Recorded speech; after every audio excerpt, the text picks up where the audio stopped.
Take a break from your busy schedule and join Harold Sala for Guidelines for Living. Have you ever had the experience of having to make a business presentation and you learn that the big boss is going to be there? Immediately, your knees go weak, your hands sweat. No matter what the temperature, you start wiping the perspiration from your brow. You just know that you're going to blow it. I remember that feeling distinctly. I was about 25 years of age and an associate pastor of a pretty large church. With a senior pastor on vacation, I was to bring the message. I studied and prepared, and I did my best, but I honestly felt like that I had stumbled through the presentation and done a rather poor job. Now, the fact that the president of the National Association of Evangelicals, a VIP in my book, was on vacation and happened to be in the audience didn't make me any more comfortable either. When it was over, I really felt like going out the back door for good. A few days later, however, I got a letter from the man who contributed to my nervousness, Dr. David Hood, a man with years of experience and a polished speaker. This gracious gentleman, though, told me what a blessing my comments had been and how much he appreciated the presentation.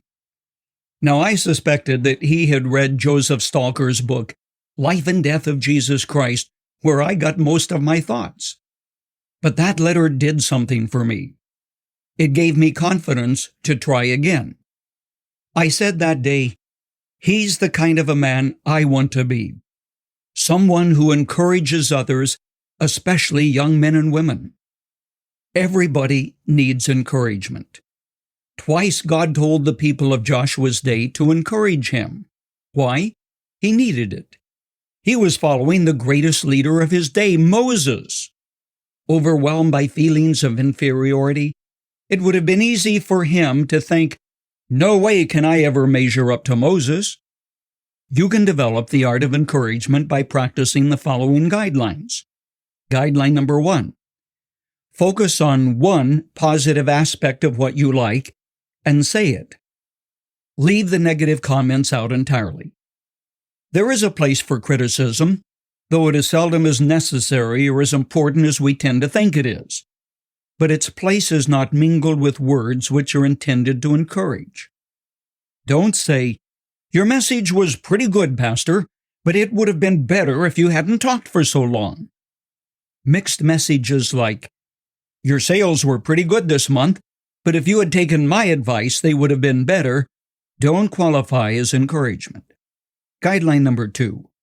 Be totally sincere in what you say. Encouragement isn't flattery. It isn't telling something which is untrue.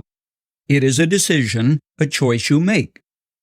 Almost always, you can find something positive about someone, something which they need to know. A phone call, a note, a few words in passing will do a lot to boost someone in a world that puts people down. Guideline 3. Remember that encouragement is a habit which you must learn to cultivate. Possibly one of the reasons we do so little of it is that our old nature tends to make us look for the flaws and failures of others. I'm convinced there are spiritual overtones to encouraging each other. Do you remember how Paul closed his letter to the Romans? He wrote, "May the God who gives endurance and encouragement give you a spirit of unity among yourselves as you follow Christ Jesus." In a world that puts you down, encouragement lifts you up. It's a habit we need to develop.